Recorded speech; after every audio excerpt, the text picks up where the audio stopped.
Surgical robotics ये होता है कि एक सर्जन का एबिलिटी और एक रोबोट का एबिलिटी को हम कैसे मर्ज करें। एक स्टैंडर्ड रोबोटिक सिस्टम अगर आप लेंगे तो the price of the system जाता है कुछ अराउंड 15 से 20 करोड़ प्लस का एक सिस्टम होता है। तो we want to solve the problem for Indian patient सबसे पहले, जिसको हम एक चीज बोलते हैं टेक्नोलॉजिकल सॉवरेंटी अटेन करना। Can we take a step towards that? आज हमारे साथ हैं Shaurya Mishra, founder of Articular Surgical in Bengaluru. Odisha के एक छोटे शहर से आने वाले शौर्य की startup made in India advance surgical robots develop कर रही है, जो कि अब तक सिर्फ कुछ ही कंट्रीज में बनाया जाता है। आईआईटी खड़गपुर से ग्रेजुएट शौर्य ने रिसेंटली अपनी स्टार्टअप के लिए कलारी कैपिटल से फंडिंग उठाई है। शौर्य और उनकी टीम उन इंडियन डीप टेक फाउंडर्स की ग्रोइंग वेव का हिस्सा हैं जो प्रूव करना चाहते हैं कि वर्ल्ड क्लास टेक्नोलॉजी सिर्फ बाहर नहीं बल्कि इंडिया में भी डिजाइन और डेवलप की जा सकती है और फिर प्राउडली दुनिया को ऑफर भी की जा सकती है। आइए मिलते हैं शौर्य से। जो लोग आपको और आपकी कंपनी आर्टिकुलर सर्जिकल को नहीं जानते हैं, आप बताइए उन्हें आप करते क्या हैं? जी, सो मेरा नाम है शौर्य मिश्रा एंड मेरे कंपनी का नाम है आर्टिकुलर सर्जिकल।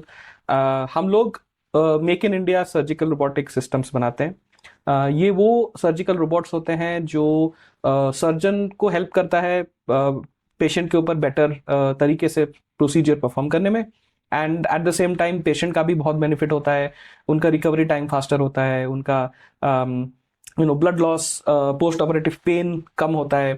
तो हम लोग एक मेडिकल डिवाइस कंपनी है, हम लोग बैंगलोर से हैं।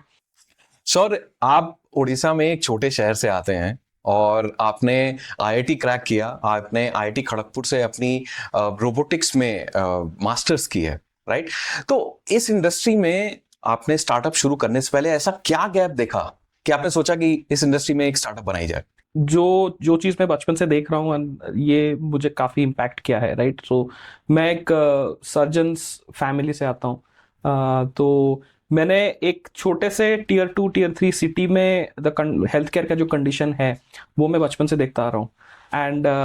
And at some point of time ये आपको इम्पैक्ट करता है। आप सोचते हो कि इसको आप कैसे इम्प्रूव कर सकते हो, इसमें क्या आप अच्छा कर सकते हो। सो ये तो आर्टिकुलस इसलिए स्टार्ट हुआ बिकॉज मुझे लगा कि एक मेजर गैप है हेल्थ केयर में। आज के दिन में भी हमारे जो number of surgeons to patient का जो रेशियो है इज स्टिल वेरी लो। हमारा हेल्थ केयर इंफ्रास्ट्रक्चर इज बहुत हेवीली लोडेड है, right? And at the same time ये भी है कि हम जो इंस्ट्रूमेंट्स और हम जो मेथड्स यूज करते हैं दे आर वेस्टर्न मेथड्स, जो कि हमारे इंडियन कॉन्टेक्स्ट के लिए शायद बेस्ट ना हो। इस वजह से हमने आर्टिकुलस स्टार्ट किया और यही हमारा जर्नी है। अच्छा, तो एक लेमैन की तरह मैं क्वेश्चन पूछूंगा कि अगर किसी ने सर्जिकल रोबोट्स नहीं देखे हैं तो मेरा क्वेश्चन है कि हमें सर्जिकल रोबोट्स चाहिए ही क्यों? That's a very good question Prateek. देखिए, सर्जिकल रोबोट अपने आप में तो सर्जरी करता नहीं है, राइट? सर्जिकल रोबोट वो होता है जो एक सर्जन को मदद करता है, एड करता है। ऐसे काफी सारी चीजें हैं जो रोबोट्स बेटर कर सकते हैं इंसानों से, और ऐसे काफी सारी चीजें हैं जो इंसान बेटर कर सकते हैं रोबोट से, राइट? जैसे आप इंसानों का जो सबसे बड़ा एबिलिटी होता है, सर्जन का एबिलिटी होता है, वो उसको क्लिनिकल डिसीजन मेकिंग बोला जाता है। कि अगर एक प्रोसीजर आप कर रहे हैं तो उसमें आपको क्या करना है, एग्जैक्टली अप्रोच क्या करना है, मतलब कोई जगह पे रिसेक्शन करना है, कहीं पे डिसेक्शन नहीं करना है, दैट इज अ डिसीजन जो कि सर्जन बेस्ट ले सकता है। लेकिन ये भी है कि इंसानी ह्यूमन बॉडी का भी लिमिटेशन है, राइट? तो हर surgeon, most of the surgeons, या तो फिर मैं ये बोलूँगा मोस्ट ऑफ द इंसानों में ये भी प्रॉब्लम होता है कि हमारा हैंड ट्रेमर करता है। हम एक पर्टिकुलर चीज को एक पर्टिकुलर जगह पे बहुत एक्सटेंडेड पीरियड तक पकड़ के नहीं रख पाते हैं। तो ये जो प्रिसीजन और डेक्सटेरिटी का जो प्रॉब्लम है वो एक रोबोट बहुत अच्छे से सॉल्व कर सकता है। तो सर्जिकल रोबोटिक्स ये होता है कि एक सर्जन का एबिलिटी और एक रोबोट का एबिलिटी को हम कैसे मर्ज करें सो दैट पेशेंट को सबसे ज्यादा बेनिफिट मिल सके। ओके, तो आप बोल रहे हैं कि दो it is called surgical robot but ये फुल्ली ऑटोमेटेड नहीं है। जी नहीं, ये सर्जन को हेल्प कर रहा है प्रिसीशन बढ़ाने में। एग्जैक्टली। तो मुझे ये बताइए, ऐसे कौन से 3 आउटकम हैं जो इसमें डिफरेंट हैं ट्रेडिशनल सर्जरी से?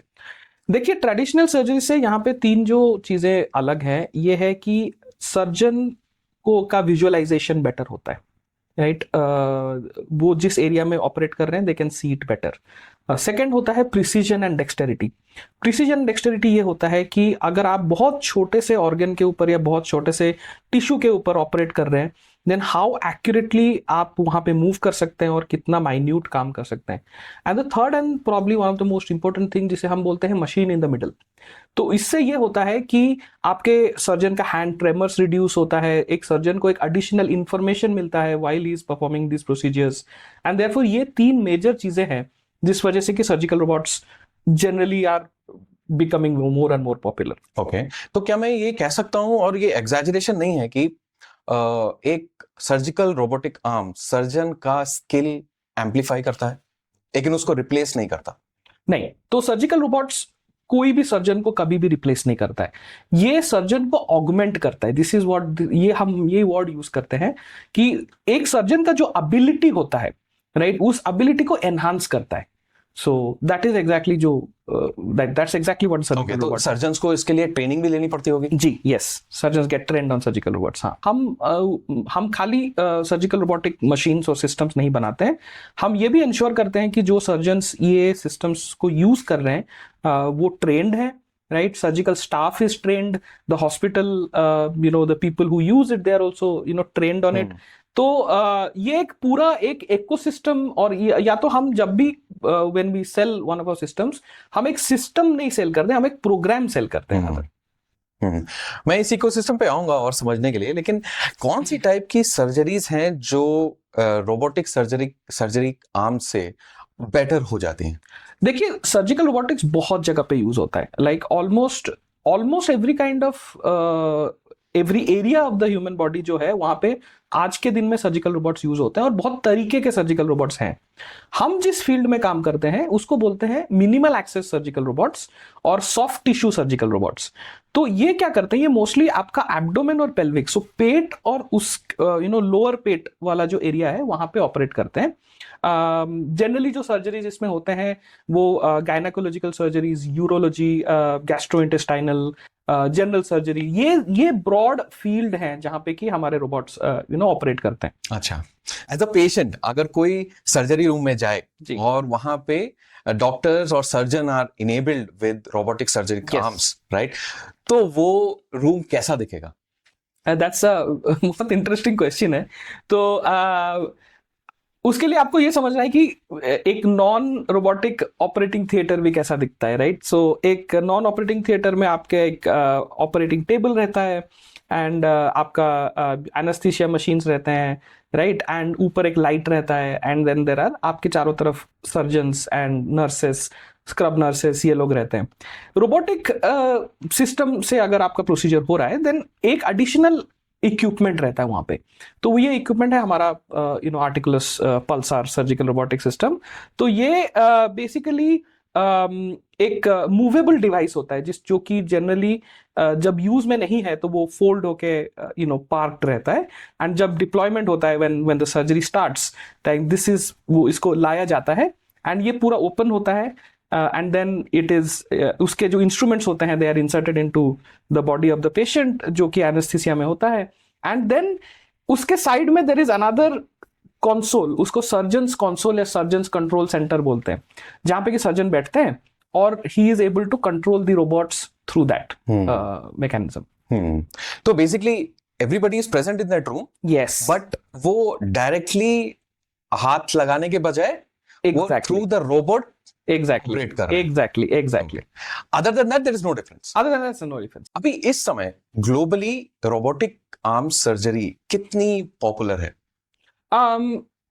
देखिए, रोबोटिक सर्जरी कोई नया कॉन्सेप्ट है नहीं। रोबोटिक सर्जरी लास्ट 25 सालों से यूएस, यूरोप में चलता आ रहा है। इंडिया में भी रफली अराउंड 2010 के आसपास आया हुआ है, बट अभी भी वो बहुत ज्यादा पॉपुलर नहीं है। इंडिया में भी आज के दिन में अबाउट 1% ऑफ सर्जरीज जो रोबोटिक में हो सकते हैं वो होते हैं रोबोटिक्स में, राइट। तो एक अडॉप्शन का बहुत मेजर चैलेंज है इंडिया में, बट यस, ये नंबर इंप्रूव हो रहा है, and gradually number of robotic surgeries भी बढ़ रहे हैं, बट ग्लोबली ये परसेंटेज 5 से 10% के बीच में रहेगा, डिपेंडिंग ऑन आप कौन से कंट्री के बारे में बात कर रहे हैं, बट नॉर्मली। लेकिन आपको क्या लगता है कि इतना स्लो ग्रोथ क्यों है इसमें? देखिए adoption? बहुत सारे इकोसिस्टम फैक्टर्स हैं। एक बात तो यह है कि सबसे बड़ा प्रॉब्लम तो जो कि ऑब्वियस प्रॉब्लम है इंडियन हेल्थ केयर के लिए, अफोर्डेबिलिटी ऑफ द सिस्टम। एक स्टैंडर्ड रोबोटिक सिस्टम अगर आप लेंगे तो the price of the system जाता है कुछ अराउंड 15 से 20 करोड़ प्लस का एक सिस्टम होता है, right? And that's the upfront cost. That is the upfront cost, yes. उसके अलावा आपके पेशेंट को भी पर सर्जरी अराउंड 1.5 से 2 लाख रुपए और लगते हैं, बिकॉज जो इंस्ट्रूमेंट्स यूज होते हैं वो डिस्पोजेबल इंस्ट्रूमेंट्स होते हैं, राइट? तो और हर कोई इंडिया में अफोर्ड ये कर नहीं सकता, हमारा इंश्योरेंस पेनिट्रेशन भी इतना ज्यादा है नहीं। तो एक तो ये सबसे बड़ा प्रॉब्लम ये है। दूसरा प्रॉब्लम फिर ये है कि जो रोबोट्स जो हमने रियलाइज किया सिस्टम बनाते हुए कि जो रोबोट्स आज के दिन में पॉपुलर हैं वो बने हैं considering the operating room scenario and health care scenario of the west, right? Of Europe, of US, right? तो इंडिया में health care scenario, operating rooms and how they are, it's very very different than what it is out there in the West, right? And therefore हमने जो system बनाया, it is more conducive to the Indian environment, and of course it can be, मतलब वो बाहर भी use हो सकता है, एक्सटेंड हो सकता है, बट हमारा एक इंडिया फर्स्ट अप्रोच है यहाँ पे। We want to solve the problem for Indian patient सबसे पहले। तो देखिए, इंडिया ने frugal solutions and frugal products बनाने में महारत हासिल की है। हमने स्पेस में ऐसा किया है जी, हमने यूपीआई के थ्रू डिजिटल पेमेंट्स में ऐसा किया है, और आई थिंक आप सेम रेप्लिकेट करने की कोशिश कर रहे हैं अब मेडिकल टेक में जी, right? Made in India. So आपके सारे प्रोडक्ट्स क्या कंप्लीटली मेड इन इंडिया है? Yes, all of our products, हमारे सारे प्रोडक्ट्स मेड इन इंडिया है। हमारा इनफैक्ट हमारा पायलट प्रोडक्शन फैसिलिटी बैंगलोर में ही है। तो एंड हमारे बहुत सारे हम 100% सारे चीजें तो इंडिया में बना नहीं सकते। आज के दिन में भी देयर आर सम सब सिस्टम्स जो हमें बाहर से लेने पड़ते हैं, बट लास्ट 5 साल में हमने इतना कोशिश किया है कि जितने भी चीजें इंडिया में बन सके मैक्सिमम हम उसको we will take it into our purview. हमारे कंपोनेंट्स अलग अलग जगह पे बनते हैं। हमारे कंपोनेंट्स गुजरात में बनते हैं, दिल्ली में बनते हैं, उत्तर प्रदेश में बनते हैं, कुछ कंपोनेंट्स कुछ बनते हैं वेस्ट बंगाल में से लेके, there are some in Tamil Nadu, there are some made in Andhra Pradesh, a lot of them also in Bangalore of course, right? तो ये सारे चीजें ये हमारे डिजाइन्स हैं, दीज आर आवर डिजाइन्स, जो कि हमारे सब सप्लायर्स बनाते हैं हमारे लिए, एंड वो हमें शिप करते हैं। Then we bring them all together, we test them, and then we perfect the system before we set it out. Wonderful. तो शौर्य, आपने मैन्युफैक्चरिंग में तो हाई कॉस्ट की बात करी कि ये प्रोडक्ट्स बाहर बनते हैं और मैन्युफैक्चरिंग कॉस्ट भी हाई है, तो अफोर्डेबिलिटी कम हो जाती है जी। लेकिन बिजनेस मॉडल क्या है इसका? अगर कोई हॉस्पिटल इसको 15-20 करोड़ में खरीद रहा है और इंपोर्ट कर रहा है बाहर से, तो वो कॉस्ट पेशेंट तक कैसे जाती है?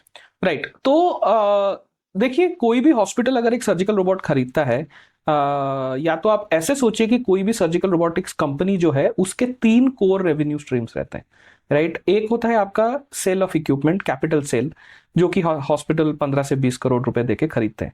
सेकंड हो जाता है आपका इंस्ट्रूमेंट्स और ड्रेप्स जो वो लोग खरीदते हैं, जो कि per patient close to around 1.5 lakh के आसपास रफली आ जाता है, राइट? एंड थर्ड हो गया एनुअल मेंटेनेंस कॉन्ट्रैक्ट्स, जो कि ranges from around 5% of the cost to 8 से 10% ऑफ द कॉस्ट तक रहता है।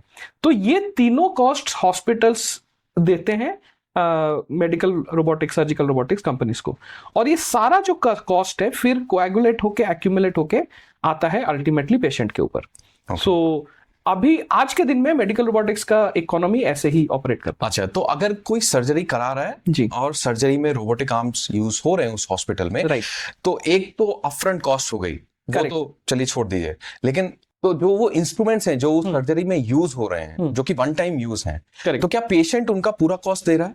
तो ये इंस्ट्रूमेंट्स जो होते हैं वो वन टाइम नहीं यूज होता है, तो जनरली ये 10 to 12 टाइम्स यूज होते हैं। बीच में, हर यूज के बीच में वो स्टेरिलाइज्ड होते हैं, and then it is used on the next patient. इसमें पूरा इंस्ट्रूमेंट का कॉस्ट जो है वो 10 पार्ट में डिवाइड हो जाता है। सो एंड डिवाइड होने के बाद भी एक पेशेंट के ऊपर 3 से 4 इंस्ट्रूमेंट्स मोस्टली यूज होंगे ड्यूरिंग अ सर्जरी। तो एंड देन उसके अलावा एक ड्रेप होता है which is known as a sterile drape, जो कि पूरे रोबोट के ऊपर एक ड्रेप लगाया जाता है सो दैट वो स्टेरिलिटी मेंटेन रहे, राइट। तो उसका कॉस्ट और इंस्ट्रूमेंट का कॉस्ट ये सब मिला के रफली पेशेंट के ऊपर अराउंड 1.5 to 1.1 to 2 lakhs पर सर्जरी आ जाता है। और यही अगर हम इन सब रोबोट्स को made in India surgical robot से राइट चेंज कर दें, राइट, है ना, तो कितना कॉस्ट बचेगा? देखिए सर, हमारा अभी कैसा है कि आवर टारगेट इज दैट पर सर्जरी पर पेशेंट, हमारा अल्टीमेट गोल तो है जीरो करना इसको।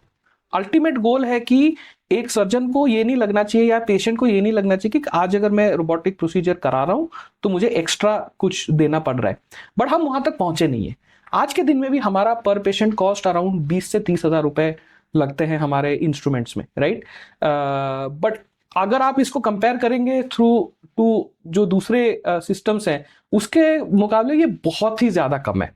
तो और हमारा टारगेट वही है कि मैक्सिमम पेशेंट्स को और मैक्सिमम हॉस्पिटल्स को, मैक्सिमम सर्जन्स को रीच कर सकें, एंड इसीलिए हमने इसका प्राइसिंग ऐसे रखा है। ओके।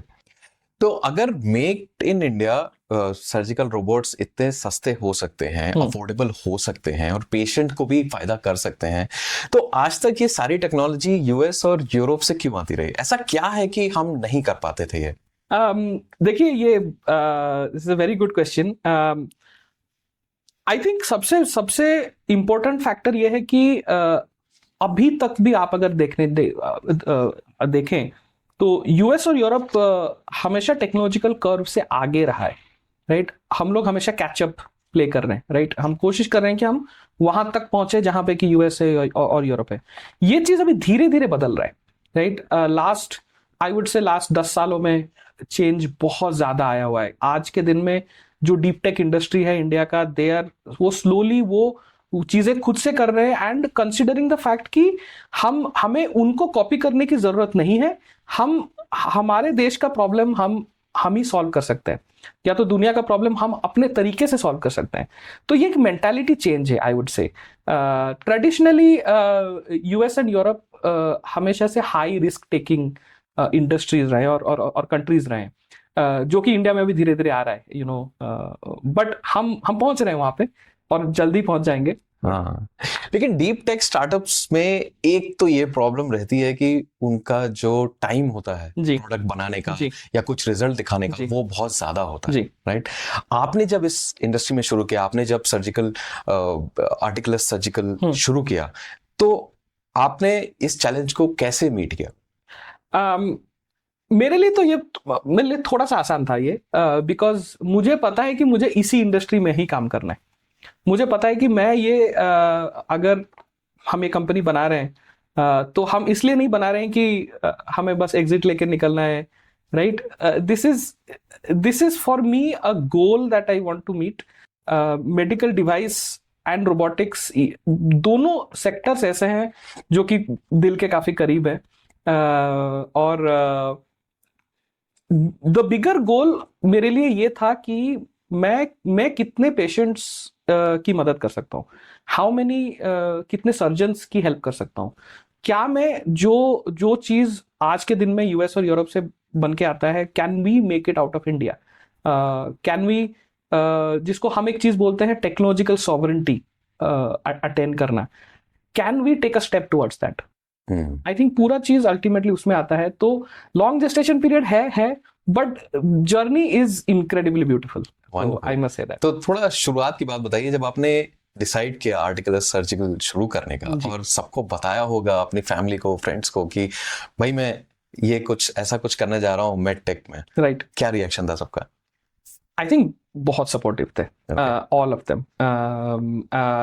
यस, ये थोड़ा सा अगर आप देखेंगे एक ट्रेडिशनल मिडिल क्लास फैमिली से अगर कोई आता है और आप बोलते हो कि मैं जॉब छोड़ के कुछ अलग से करने वाला हूँ, तो थोड़ा तो उन्हें समझ में आता है कि भाई क्यों कर रहे हो आप। But at the same time उन्हें ये भी पता है कि अगर मुझे अपना फुल पोटेंशियल अटेन करना है तो मैं उसको एक कॉर्पोरेट एनवायरनमेंट में शायद ना कर पाऊँ। तो उन्होंने ये समझा, उनको इस बात की भी काफी खुशी हुई कि मैं जिस सेक्टर में काम कर रहा हूँ उसी सेक्टर में द एंटायर फैमिली सब उसी सेक्टर में है, they are all working in the same sector, and एक सॉर्ट ऑफ एक कंबाइंड मिशन बन गया वो हम सब के लिए. So I think my family has been the most supportive. Wonderful. तो आपकी element. फैमिली में जैसे आपने बोला डॉक्टर्स हैं, जी. राइट, तो इसलिए उन्होंने अच्छे से एक्सेप्ट भी किया. Yes, yes, right. yes. तो आपने बचपन से अपने घर में डॉक्टर्स देखे हैं, आपने जी. अपने पेरेंट्स को देखा है, तो वो एक्सपीरियंस से आपको मैं ये कहूंगा कि कोई ऐसी इनसाइडर आपको इनसाइट थी जो और लोग बाहर से इस इंडस्ट्री में नहीं देख पाए? बिल्कुल, बहुत ही ज्यादा. मैं तो ऐसे बोलना. So my father is a neurosurgeon, eastern India के one of the best neurosurgeons हैं वो, recently retired, right. And my mother is a PhD in microbiology and genetics, right. So घर पे सब द एनवायरनमेंट जो घर पे रहता था हमेशा, जिसको पढ़ाकू एनवायरनमेंट आप बोल सकते हैं, बट मोर देन दैट हम लोग बहुत एंजॉय करते थे discussing about knowledge and discussing about कि टेक्नोलॉजी कहाँ पे जा रहा है, ऐसा क्या किया जा सकता है जिससे कि एक प्रॉब्लम सॉल्व हो. तो डिनर टेबल डिस्कशन ऐसे ही होता था कि पापा बोलते थे यार ये प्रोसीजर आज किया, इसको ऐसे कर सकते थे वैसे. तो that discussion was always a very enthralling, मजा आता था उस डिस्कशन में, राइट. तो या I think it all started essentially from there. So ठीक है. और थोड़ा आगे बढ़े जर्नी में, तो सबसे मुश्किल समय कौन सा था आर्टिकुलस सर्जिकल बनाने में? I would say सबसे मुश्किल टाइम जब मैंने डिसाइड किया कि मैं बनाऊंगा, वो तो मुश्किल नहीं था. that was a very simple sort of stage, right, कि एक सिंपल डिसीजन था वो तो आसान था. एंड अभी के टाइम में जब हम लोग almost at the verge of getting the product out and putting it in the market, इस स्टेज में है, दैट्स ऑल्सो फेयरली सिंपल. ऐसे बोला जाता है कि it's always messy in the middle. तो मुश्किल समय तो वो होता है कि जब आपके पास there is no glamour in sitting down and technology को इम्प्रूव करना, आइटरेट करना, कॉन्स्टेंटली पैरामीटर्स को इम्प्रूव करना, राइट. एक के बाद एक प्रोटोटाइप्स बनाना. आई वुड से सबसे मुश्किल टाइम ये था कि जब आपको एंड गोल पता है, बट वो गोल पे कैसे पहुंचना है, that is something you are still trying to charter. I would say that was the toughest time for us. तो अभी आप जो प्रोडक्ट्स बना रहे हैं जी, वो एक पूरा इकोसिस्टम है आपने बोला. जी, यस, राइट. उसमें ट्रेनिंग भी है और फिर सर्जन्स जब सर्जरी करेंगे तो उसमें उनको हेल्प मिलेगा. Correct, right. दोनों काइंड ऑफ प्रोडक्ट्स हैं आपके, Correct. तीनों काइंड ऑफ प्रोडक्ट्स हैं आपके. तो made in India Articular Surgical के robots, how are they different from the global standards? देखिए, प्योरली फ्रॉम फीचर पर्सपेक्टिव अगर आप देखेंगे कि हमारे सिस्टम में ऐसे क्या है जो दूसरे सिस्टम्स में नहीं है, काफी सारी चीजें. हमारे सिस्टम्स बहुत ही कॉम्पैक्ट सिस्टम्स हैं, राइट. इंडियन ऑपरेटिंग रूम्स बहुत ही छोटे होते हैं compare to the operating rooms in US and Europe, right. Because हमारे यहाँ पे जो हेल्थ केयर है, जो छोटे शहरों में जो छोटे हॉस्पिटल्स हैं, they are built in a very different way. They're much smaller ORs, right. And the second thing ये भी है कि हमारा approach to health care is, जिसको हम बोलते हैं unbundled approach. our doctors and our hospitals want to have, जो उनको वो लिबर्टी चाहिए कि वो जैसे द रोबोट एक कंपनी का है, ऑप्टिक्स एक कंपनी का है, एनर्जी डिवाइस एक कंपनी का है, उनको एक कंबाइंड यूनिफाइड सोल्यूशन जनरली नहीं चाहिए होता है, because they want the liberty to choose between what they want to use, और हम वो लिबर्टी प्रोवाइड कर रहे हैं, right. These are some of the very key and core features of it, but obviously बहुत सारे ऐसे हैं. और आपने जैसा कहा कि हम पूरा इकोसिस्टम बना रहे हैं, हम एक प्रोडक्ट नहीं बना रहे हैं, बिकॉज हमें ये पता है कि एक सर्जन का जो जर्नी होता है to become a robotic surgeon, ये स्टार्ट होता है just after your MBBS, just when you join your MS. हमें ये लगता है कि हर MS स्टूडेंट को एक हैंड्स ऑन ट्रेनिंग की जरूरत है. They would benefit from getting an initial hands on the robotic systems. अब इंडिया में हमारे पास इतने सर्जिकल रोबोट तो है नहीं, राइट? तो हम ये कोशिश कर रहे हैं कि एटलीस्ट हर मेडिकल कॉलेज और हर हॉस्पिटल को एक ट्रेनिंग सिस्टम मिल जाए, एक वर्चुअल, हमारा एक वर्चुअल ट्रेनिंग सिस्टम है जिसको नेब्यूला बोलते हैं। तो अभी वो बहुत सारे जगह पे डिप्लॉय हो रहा है। तो हम कोशिश ये करते हैं कि सर्जन को स्टार्टिंग से ही एक बेसिक पता हो कि रोबोटिक सर्जरी क्या होता है, कैसे होता है, अप्रोच कैसे करें, साइकोमोटर स्किल डेवलपमेंट उनका हो। So that is one part of the ecosystem. The second part of the ecosystem, of course, is कि the actual robots जो हम बनाते हैं। अब ये robots बहुत ही मॉड्यूलर robots होते हैं। आपको पूरा एंटायर सर्जिकल रोबोटिक सिस्टम खरीदने का जरूरत नहीं है।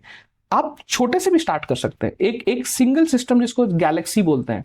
गैलेक्सी एक लैप्रोस्कोपिक रोबोट है जो कि अगर आप लैप्रोस्कोपिक प्रोसीजर कर रहे हैं then it helps you to basically perform that procedure in a better way, in an independent way. तो लैप्रोस्कोपिक थोड़ा सा एक्सप्लेन करिए। देखिए, लैप्रोस्कोपी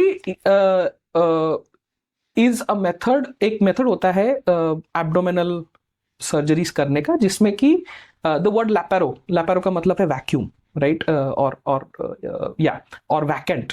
तो बेसिकली क्या किया जाता है कि पेशेंट का जो एब्डोमेन है, पहले जमाने में जब सर्जरीज होते थे तो ओपन सर्जरीज होते थे। ओपन सर्जरी में क्या होता है कि आप एब्डोमेन को इंसिजन करते हो, कट करते हो, ओपन करते हो, एंड देन आप प्रोसीजर करते हो, फिर then you come out, right? And then you suture, उसको स्यू करते हो वापस। तो उससे क्या होता है कि this is known as open surgeries. ये बहुत सालों से एग्जिस्ट करता आ रहा है, क्लोज टू 2500 ईयर्स से ऐसे ही सर्जरीज होते आ रहे हैं। Okay. तो लास्ट 50 से 60 साल में चेंज ये हुआ कि एक बहुत ही ब्रिलियंट सर्जन को ये आइडिया है कि हम ऐसे सर्जरी नहीं करेंगे, हम क्या करेंगे, हम एब्डोमेन को फुला देंगे, इंसफ्लेट करेंगे, राइट? इंसफ्लेट करके उसमें 2 छोटे छोटे होल्स करेंगे। एक होल में मैं एक स्कोप कैमरा डालूंगा ताकि मुझे दिखे कि अंदर क्या हो रहा है, और एक में इंस्ट्रूमेंट डालूंगा ताकि मैं सर्जरी करके बाहर आ सकूं। तो उससे क्या हुआ कि एब्डोमेन के ऊपर आपका जो सर्जिकल इंसिजन, जो कट है, वो कट 8 मिलीमीटर 10 मिलीमीटर उतना हो गया। तो बहुत ही छोटा इंसिजन, तो ये हील करता है फास्टर, इसमें लेस पेन होता है पेशेंट को after the surgery, blood loss कम होता है, राइट? स्कार नहीं रहता है, बिकॉज नॉर्मली आप सर्जिकल स्कार देखेंगे बहुत बड़ा रहता है। ये जो टाइप ऑफ प्रोसीजर्स है इसको बोलते हैं लैप्रोस्कोपिक प्रोसीजर्स।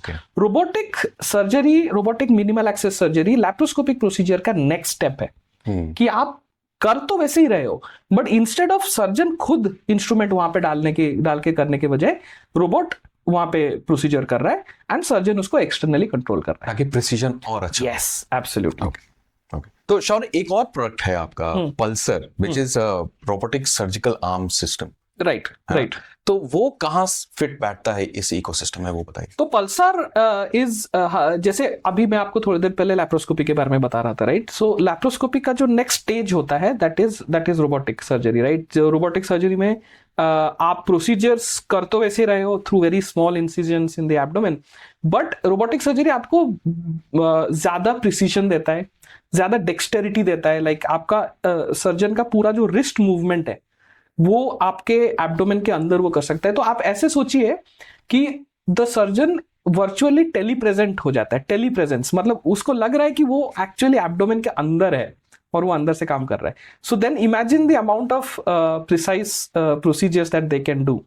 तो this is what the Pulsar surgical robotic system enables the surgeon to do. तो ये हमारा फ्लैगशिप प्रोडक्ट है and this product is again, जैसे मैंने आपको कहा था कि it's a part of the modular ecosystem of products, right? तो इसमें मल्टीपल रोबोटिक आर्म्स जैसे आप बोल सकते हैं, या पेशेंट कार्ट हम उसे बोलते हैं। तो मल्टीपल पेशेंट कार्ट्स रहते हैं जो कि आप पेशेंट के चारों तरफ रहते हैं, and then each cart has में एक इंस्ट्रूमेंट रहता है या तो एक स्कोप रहता है। तो and they are inserted into the abdomen, and अलग से एक सर्जन एक सर्जिकल कंसोल पे बैठता है, एंड देन सर्जन अपने हाथ को जैसे मूव करता है that is precisely replicated by the surgical robot. Okay. तो अगर सर्जन ग्रैब कर रहा है तो रोबोट ग्रैब करेगा, अगर सर्जन मूव कर रहा है in a scoop kind of manner then the robot will do exactly that. तो इससे क्या होता है कि 1-on-1 कंट्रोल होता है between the surgeon and the robot. एक और एडिशनल चीज ये होता है कि मान लीजिए कि सर्जन के हाथ में there is a little bit of tremor in the hand, and all humans have an inherent tremor. अगर आप एक चीज को कॉन्स्टेंटली होल्ड कर रहे हैं तो आपको ये रहेगा ही। तो वो ट्रेमर को मशीन ऑटोमेटिकली रिमूव करता है, राइट? तो the robot becomes a safeguard against a lot of foreseeable and unforeseeable errors that might happen. So okay so ये सारे इकोसिस्टम है और ये सारे प्रोडक्ट्स जो आपने हमें बताए, इसमें आप मेड इन इंडिया कंपोनेंट्स लगा रहे हैं जी, हाउ डू यू इंश्योर कि made in India affordable components के साथ भी ये बहुत ही रिलायबल और प्रिसाइज रहे? Right, that's a good question. तो देखिए, हमारे सारे सिस्टम्स बहुत ही रिगरस रिलायबिलिटी टेस्ट्स होके जाते हैं, राइट. तो एंड इंडिया में जैसे यूएस में एफडीए है, वैसे इंडिया में जो ऑर्गेनाइजेशन है which looks after medical devices compliance is known as CDSCO, right. So CDSCO is a government body, and through that, so वो body होता है जो हर medical device को certify करता है. Okay. तो हमारे systems बहुत rigorous testing और certification process से जाते हैं, and इसीलिए product बनाने में अभी मतलब 5-6 साल लग जाते हैं, right. That's why बहुत high level of safety ensure करना रहता है ये systems में. तो that's how we do it. But हमारे जो suppliers भी हैं, all our suppliers जो इंडिया के अलग अलग पार्ट से आते हैं, who supply, जो हमारे लिए components बना के सप्लाई करते हैं हमें, they also are very very able suppliers. I would put it in that way. हमारे इंडिया का जो मैन्युफैक्चरिंग इकोसिस्टम है वो काफी आगे बढ़ चुका है, thanks to a lot of people who have put their effort into this. तो आज के दिन में ऐसा नहीं है कि हमें कोई भी माइक्रोस्कोपिक कोई भी सुपर प्रिसाइज कंपोनेंट है तो हमें बाहर से खरीदना पड़े. नहीं, हमारे पास वो एबिलिटी आ चुका है और India is making all of that. So that's how we have been doing it. Wonderful. आपने रिसेंटली कलारी कैपिटल से फंडिंग उठाई जी. तो कलारी कैपिटल को ऐसे कौन से 3 बहुत ही ल्यूक्रेटिव पॉइंट्स लगे इस इंडस्ट्री में जो उन्होंने आपको बहुत ही अच्छी एक फंडिंग दी है? देखिए, कलारी का जो हमारा फंड रेस था, इट वाज, मैं ऐसे बोलूंगा कि it's a confidence booster frankly for us.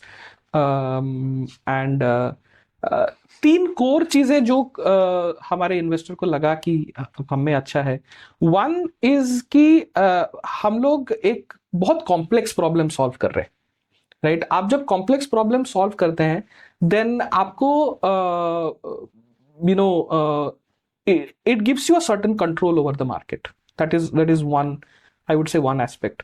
Second aspect, of course, is the fact that we are an India first company, not just building in India, but building for India first. That is something that they really liked about it. And the third aspect, which they really probably liked about us, is the fact that हमारा market बहुत ही बड़ा market है. आप अगर India का TAM देखेंगे for surgical robotic systems, it is close to $2 billion only for India. Globally it is close to around $40 billion, right. तो इसमें the scope of growth is very high. Even if I take a small chunk of the pie, if we occupy a small market share also, then we are still a great company and still a big company and still we are solving something wonderful for the society. So I think ये important चीजें हैं जो तो क्या robotic surgical arm से ये भी possible है कि यहाँ कोई डॉक्टर बैठ के साउथ ईस्ट एशिया में, यहाँ से बैठ के वियतनाम में, सिंगापुर में कहीं भी सर्जरी ऑपरेट कर सकता है? ऐसा पॉसिबल है क्या? यस, ऐसा हो रहा है क्या? Yes, it is possible and कुछ कंपनीज ऐसा कर रहे हैं. एंड देखिए, सर्जिकल रोबोटिक्स में 2 अप्रोचेस हो सकते हैं. या तो आप कंप्लीट कंट्रोल relinquish करो to somebody who is जो दूसरे जगह पे बैठा हुआ है, so that they can help and do the procedure. But the other approach, जो अप्रोच हम ले रहे हैं is कि locally जो सर्जन आपका अवेलेबल है on the same hospital in the same city, right, उनको आप enable करो, उनको आप ट्रेन करो so that आप आप वो प्रोसीजर बेटर तरीके से कर पा रहे हो. नाउ अगर कोई रिमोटली प्रोसीजर कर रहा है, it's a great thing, it's बहुत ही बढ़िया चीज है. अगर कोई सुपर स्पेशलिस्ट सर्जन है, they are monitoring the procedure remotely, that's an absolutely great thing. But अगर वो वहां से कर रहे हैं, देन आप ऐसा सोचिए कि 2 सर्जन्स ऑक्यूपाइड रह रहे हैं, एक सर्जन जो रिमोट लोकेशन में बैठा है, एक सर्जन जो पेशेंट के साइड में बैठा है, और इनफैक्ट पेशेंट के साइड में 2 सर्जन जनरली रहते हैं, तो 3 सर्जन एक साथ ऑक्यूपाइड है ऑन अ सिंगल पेशेंट। तो आपको क्या बेनिफिट मिला? I mean the benefit is आपका पेशेंट का कॉस्ट तो ऐसे भी बढ़ रहा है because there are more surgeon involve. हमारे कंट्री में anyway there is a lack of surgeons, there's less number of surgeons compared to the need, तो वो भी फुलफिल नहीं हो रहा है। तो ये it's a great idea to monitor procedures remotely, but doing a procedure remotely is something, although our system can do, we do not promote it. Okay, so technologically possible है, Yes, technically it is yes, possible, yes, but I think घूम फिर के वो cost effective नहीं रह जाएगा। correct, yes, है ना? हाँ, आप ये बोल रहे हैं, लेकिन it is feasible. yes, it is feasible, yes. Okay. Deep tech startup में जैसे आपने बोला कि Right. वो प्रोडक्ट निकालने का टाइम और रिजल्ट आने का टाइम भी बहुत ज्यादा रहता है, Right. तो ऐसे में आप इन्वेस्टर एक्सपेक्टेशंस कैसे मैनेज करते हैं? फ्रैंकली हमें ये प्रॉब्लम कभी नहीं हुआ है, to be very honest, because हमारे जितने भी इन्वेस्टर्स हैं जिन्होंने आर्टिकल्स में इन्वेस्ट किया है, उसको तो हम उसे पेशेंट कैपिटल बोलते हैं, like उनको wait, like they have a high patience when it comes to जब उन्हें कब रिटर्न चाहिए, and ऐसे कैपिटल्स आर रेयर होते हैं, obviously that is one thing, but I think सबसे जरूरी चीज ये होता है कि आप जो आपके कंपनी में इन्वेस्ट कर रहे हैं वो अल्टीमेटली आपका पार्टनर बन जाता है। तो to have the right people in the company is बहुत ही जरूरी होता है, and thankfully we are very thankful that we have had some of the best investors in the country, so yeah. Wonderful. ये कितना इम्पोर्टेंट है कि hospitals, doctors and even patients इस पूरे इकोसिस्टम को सपोर्ट करें? आई थिंक आप अगर देखेंगे एक पेशेंट के लिए एक डिसीजन बहुत ही नेचुरल डिसीजन होता है, राइट? बिकॉज एक पेशेंट को अगर कोई एलिमेंट है देन वो हमेशा they look for the best form of care which they can afford. तो अगर हम उन्हें एक बेटर लाइफ प्रोवाइड कर रहे हैं post surgery, right, then patients will come to us. Then it ultimately comes down कि आप as a company are you able to provide them with something that is economically feasible for them, right? तो so patients will always be there, like if you can give them the right solution. Surgeons के लिए surgeons also ये चाहते हैं कि उनके patients को best form of care मिले। तो surgeons have also been very, like हमें बहुत सपोर्ट करते हैं। We work closely with hundreds of surgeons all over India, and they are very very supportive of this entire thing. And hospitals का भी similar ही situation है, right? Hospitals भी ये चाहते हैं कि एक हॉस्पिटल क्या होता है, they bring together a surgeon and a patient and do that. तो एक हॉस्पिटल के लिए भी, ऑल्दो हॉस्पिटल वो होता है जो इन्वेस्ट करता है ये टेक्नोलॉजी में, उनके लिए investment will work out only when it works out for the surgeon और पेशेंट के लिए। तो that is why the entire three, it is everybody wants to promote robotic surgeries and they want to come to that, but उनको right solution क्या का इंतजार है, बस I think that's where we come in, and that's where Articulus के engineers, deep tech engineers come in, right? Yes. तो आपके साथ उनका coordination कैसे होता है? आप surgeons के साथ बैठते हैं, उनसे समझते हैं कि उनकी requirement क्या है ये procedure? So हमारे जो engineers हैं, तो हमारे टीम में engineers हैं, doctors, कुछ surgeons भी हैं, तो scientists हैं, but mostly engineers है, right? तो हम लोग का एक बहुत सिंपल कॉन्सेप्ट है, ये लीन इंजीनियरिंग का एक कॉन्सेप्ट है called gemba, go to where the problem is, right? So हम लोग, हमारे सारे engineers are always in live communication with surgeons. अगर कुछ समझना है, कुछ वैलिडेट करना है, then they can easily call up हमारे जो पार्टनर सर्जन्स हैं, and they are always happy to help and to do that. हमारे इंजीनियर्स मतलब probably have spent more time in an OR, some of them at least, than actually in the office. But ये problems हम live देखते हैं, जो problem face करते हैं लोग on other robotic systems, on laparoscopic procedures, और वहीं से हम सीखते हैं। and that is a very big part of कि आपको समझने के लिए कि आप कौन सा problem solve कर रहे हो और किसके लिए ये problem solve कर रहे हो। नहीं, ये बहुत जरूरी है ऑन ग्राउंड अपना फीट रखना एब्सोल्युटली, और उसको रिक्वायरमेंट्स को रियली में सेंस करना, देखना, यस, ये बहुत जरूरी है। तो बहुत अगर जरूरी आपके engineers most of the time operating rooms पे रहते हैं तो आई थिंक वो वहां से जो रिक्वायरमेंट्स लेके आएंगे वो बिल्कुल सॉलिड होंगे। बिल्कुल बिल्कुल, सब तो नहीं, कुछ बिल्कुल, definitely, yes yes, some of them. Wonderful. Sure, आप एक वेल नोन नाम बन गए हैं इकोसिस्टम में, डीप टेक इकोसिस्टम में, राइट? जैसा कि मैंने कहा, आपने रिसेंटली कैपिटल भी उठाया है, and there are many founders who look up to you, right? आप उनके लिए एक इंस्पिरेशन है। तो अगर कोई इस इंडस्ट्री में नया शुरू करना चाह रहा है अपना बिजनेस, उसको आप क्या सलाह देंगे? बहुत बहुत ही डीप क्वेश्चन है ये। तो देखिए, मैं ये कहूंगा कि अगर आप एक स्किल सीखना चाहो, देन आप ये सीखो कि सही लोगों को कैसे अपने तरफ लिया जाए। How do you get the right people? वो आपके एम्प्लॉय हो सकते हैं, वो आपके एडवाइजर्स हो सकते हैं, वो आपके अर्ली कस्टमर्स हो सकते हैं। आप उनको कैसे कन्विंस करोगे? एंड बिकॉज आप अकेले तो कंपनी नहीं बना पाओगे, आप अकेले कोई भी प्रॉब्लम सॉल्व नहीं कर पाओगे।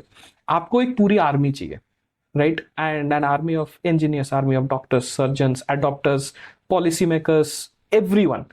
तो आपको इन लोगों को अट्रैक्ट करना और इनको अपने साथ रखना इज द बिगेस्ट थिंग।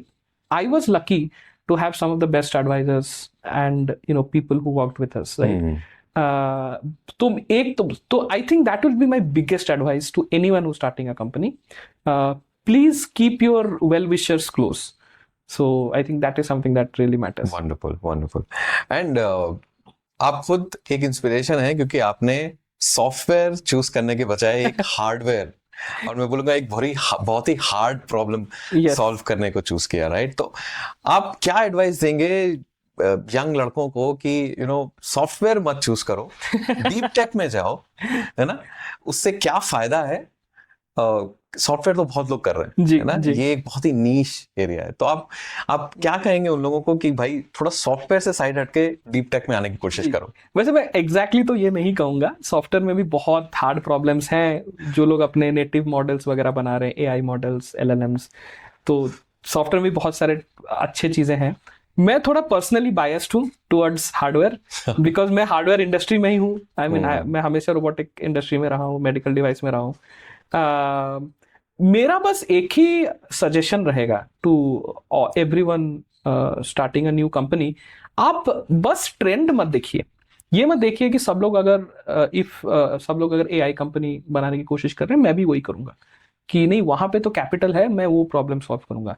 नहीं, आप प्रॉब्लम सॉल्व कीजिए। आप ढूंढिए कि सोसाइटी में आज के दिन में सबसे बड़ा प्रॉब्लम क्या है, आप क्या सॉल्व कर सकते हो, आपका स्किल, आपका बैकग्राउंड कौन से प्रॉब्लम को सॉल्व करने के लिए कंड्यूसिव है, आप वो प्रॉब्लम को टारगेट करो, right? If possible tough problems को टारगेट कीजिए, बिकॉज आसान करने के लिए बहुत लोग हैं। अगर आप एक ग्रेट एंटरप्रेन्योर हो, अगर आपके पास वो एबिलिटी है कॉम्प्लेक्स प्रॉब्लम सॉल्व करने के लिए, आप कॉम्प्लेक्स प्रॉब्लम सॉल्व कीजिए, बिकॉज कॉम्प्लेक्स प्रॉब्लम सॉल्व करने में जो मजा है वो और किसी में तो नहीं है। तो I think I would put it that way. सही प्रॉब्लम पकड़िए और उसको सॉल्व करने की कोशिश करिए, चाहे वो सॉफ्टवेयर से हो, करेक्ट, चाहे वो हार्डवेयर से हो, डीप टेक से हो। पहले क्या होता था, या तो बिजनेस से हो, पहले क्या होता था कि आज से 10 साल 15 साल पहले इतना मैन्युफैक्चरिंग और डीप टेक नहीं था, राइट? एंड अगर लोग, सॉफ्टवेयर वाज इजी, तो एवरीबॉडी प्रॉब्लम तो आइडेंटिफाई कर लेते थे, लेकिन शायद उसका सोल्यूशन हार्डवेयर में था तो उसको परस्यू नहीं करते। सॉफ्टवेयर का है तो परस्यू करते थे, करेक्ट, राइट? लेकिन आपने बिल्कुल सही कहा, पहले प्रॉब्लम आइडेंटिफाई करिए। और आज का जमाना ऐसा है कि अगर प्रॉब्लम का रिक्वायरमेंट हार्डवेयर है तो आप वो कर सकते हैं, correct, get into it, right? If it is deep tech, get into it, right? Don't be scared. Wonderful. तो श्योर, आपके सारे products make in India initiative के अंडर आते हैं, राइट? तो इतने सारे प्रोडक्ट्स हैं, मेक इन इंडिया है, और आप इस इनिशिएटिव के साथ जुड़े हुए हो, क्या लगता है आपको कि ये मेक इन इंडिया इनिशिएटिव जो चल रहा है आजकल, वो किस तरफ जा रहा है? Very good question. तो आर्टिकुलस एंड एज ए कंपनी, और मैं पर्सनली भी मेक इन इंडिया, आत्मनिर्भर भारत का बहुत ही बड़ा सपोर्टर रहा हूँ स्टार्टिंग से ही, राइट? खाली मैं ही नहीं, I mean I think a lot of people working in our industry, my entire team is. हम लोग हमारा ये मानना है कि every nation has the right to technological sovereignty, and especially a country like India, right? The entire considering the entire geopolitics of the world, हमारे लिए बहुत ही ज़रूरी है कि हम लोग सेल्फ डिपेंडेंसी और आत्मनिर्भरता अचीव करें. इसलिए आर्टिकुलस कॉन्शियसली हमेशा ये कोशिश करती है कि हमारे सारे, नॉट जस्ट हमारा फाइनल प्रोडक्ट और फाइनल असेंबली, बट ऑल्सो हमारे सारे क्रिटिकल कंपोनेंट्स, सारे चिप्स, सारे ड्राइवर्स, एवरीथिंग, सब कुछ इंडिया में ही बने. ऐसा ज़रूरी नहीं है कि हम ही बना रहे हैं. हमारे सप्लायर्स हैं इंडिया में, सब सप्लायर्स हैं जो कि इंडिया में सारी चीज़ें बनाते हैं. हम उन्हें डिज़ाइन प्रोवाइड करते हैं, हम उनको को डेवलप करते हैं उनके साथ. एंड बट एम ये है कि सारे चीज़ें इंडिया के अंदर ही बने, और ये टारगेट हम बहुत ही जल्दी अचीव करने वाले हैं. तो अल्टीमेट गोल तो वही है कि खाली इतना ही नहीं होना चाहिए कि आप फाइनल प्रोडक्ट असेंबली इंडिया में कर रहे हो. इट इज़ इम्पोर्टेंट दैट आप पूरा इकोसिस्टम को अपने साथ लेके चल रहे हो. And this is something that we as a company, हमेशा हमारा बिलीफ रहा है. तो and that is our opinion on the entire Aatmanirbhar Bharat initiative. Sure, ये एक हार्डवेयर सॉल्यूशन है, हार्डवेयर स्टार्टअप है, ये बहुत ही कैपिटल इंटेंसिव है. तो जब आपने शुरू किया था तो इनिशियल कैपिटल कहाँ से मिला आपको? That's a very relevant question. तो हम लोगों ने जब स्टार्ट किया था 2021 में, हम लोग हमें काफ़ी सपोर्ट मिला from a lot of incubators and accelerators जो इंडिया में है. गवर्नमेंट के बहुत सारे इतने स्कीम्स हैं which have helped us. One of them being of course startup India, and जिनसर्व which is an incubator in Bangalore was one of them who supported us initially. Moving on from then, there have been multiple government schemes and opportunities, and मैं तो ऐसा बोलूँगा कि अगर government के ये schemes and ये फैसिलिटीज नहीं होते, देन हम लोग एज अ कंपनी आज एग्जिस्ट नहीं करते. So we owe a lot to this thing. We have been supported by Department of Biotechnology. We have been supported by Ministry of Electronics, we have been supported by IITs, IIMs, and we have been supported by multiple hospitals as well, right, who have invested in our company. So all of this, as I said, the entire ecosystem has been supporting us, and without their support, and of course the latest investment coming from a lot of key marquee angel investors, se leke recently Kalari Capital coming on board, I think the entire ecosystem has been supporting us, and without them we would not be where we are today. Okay. But वो क्या motivations हैं और क्या factors हैं that have kept you going through this journey? देखिए, बहुत सारे factors हैं. आई थिंक मैं अगर गिनाने जाऊं तो बहुत ज़्यादा होंगे, बट आपको if I have to count one biggest factor, सबसे बड़ा फैक्टर ये है कि आज के दिन में मैं जो भी बना रहा हूँ वो किसी की जान बचाएगा. इससे बड़ा फुलफिलमेंट लाइफ में हो नहीं सकता. So जब भी whenever एक कॉम्प्लेक्स टाइम आता है, when we are in a critical situation, हम हमेशा वही सोचते हैं कि हम इसलिए चीज़ें बना रहे हैं ताकि किसी की जान बच सके, किसी का लाइफ इंप्रूव हो सके. एंड सबसे बड़ा पर्पस, इससे बड़ा पर्पस तो हो नहीं सकता. तो I would say that has kept us going. Wonderful, amazing, you are an inspiration. Shaurya, जिस तरह आपने डीप टेक स्टार्टअप शुरू किया, छोटे से शहर से आके IIT क्रैक करके, और फिर अब कलारी कैपिटल से आपने फंड उठाया है. I mean, you are an inspiration to hundreds and hundreds of youth of India. Thank you for giving your time today to Insider Opinion. Thank you very much. Thank you so much. Thank you. It all began in 2010, a vision brought to life by JSS Mahavidyapitha, Mysuru, with the support of the Department of Science and Technology, Government of India. JinServe was born with a mission to transform innovative ideas into successful ventures and build a thriving ecosystem for tech entrepreneurs. From its humble beginnings, JinServe has evolved into a powerhouse of tech startup incubation and acceleration. Over the last decade, more than 300 startups have graduated from our programs, creating solutions that are making an impact. Our work doesn't just stop at nurturing ideas. We provide the critical resources, mentorship, and funding that startups need to grow. GenServe manages a seed fund of rupees 7 crore, investing in over 26 tech startups, fueling their growth into sustainable businesses. With over 75 entrepreneur mentors, domain experts, and coaches, we ensure that every startup receives guidance tailored to their unique challenges. The results are visible. Startups nurtured by GenServe has gone on to create over 10,000 jobs, contributing to India's growing startup economy. But it's more than just the numbers. Our programs are designed to address the specific needs of every cohort. Whether it's helping startups refine their ideas, preparing them for investment, or scaling them to new heights, GenServe is there every step of the way. Our commitment to excellence hasn't gone unnoticed. Recognized for its work, GenServe has earned prestigious awards and accolades. The Department of Science and Technology, Startup India, Startup Karnataka, and Karnataka Digital Economy Mission have entrusted us with the responsibility of supporting emerging accelerators across the Beyond Bengaluru region. At the heart of it all is our 55,000 square feet plug and play facility located in Bengaluru's Central Business District. It's a space where ideas thrive and entrepreneurs can focus on scaling their businesses. As GenServe continues to evolve, our mission remains the same: to build the future by nurturing innovation, empowering entrepreneurs, and driving meaningful change. Join us on this journey of innovation. Let's build the future together.